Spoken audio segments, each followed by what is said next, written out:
and girls, it's Mrs. Pecora back to read to you from Frindle, our novel by Andrew Clemens. So sit back, relax, and enjoy Chapter 13, Ripples.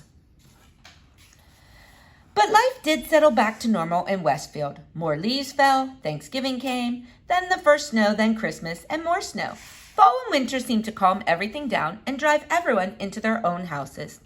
Things were calmer at Lincoln Elementary School, too. Frindle mania was over, but that didn't mean the word was gone. Not at all.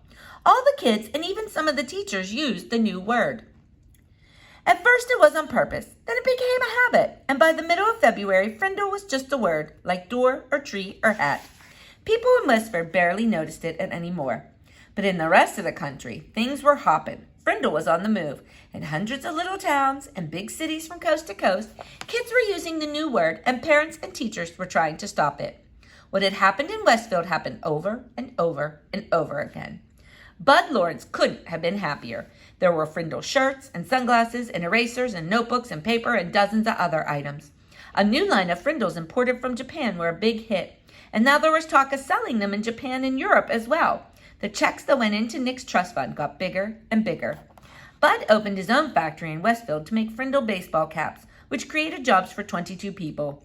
And in March, the town council voted to put a little sign on the post below the town's name along Route 302. It said, "Home of the original Frindle." And Mrs. Granger, she seemed to have given up, or perhaps she had been ordered to. No one knew. Her poster about the forbidden word had quietly disappeared from the bulletin board, and the kids were not staying after school writing sentences anymore. It was just business as usual, except for one thing. Everyone in 5th grade got at least one word wrong or his or her spelling test each week.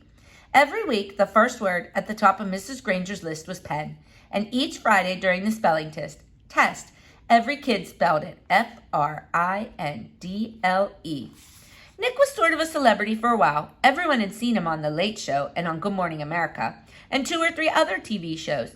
John and Chris and all his friends kept asking about what it was like to ride in a limousine. After a week or 2, though, it was old news, and everyone seemed to forget it and move on.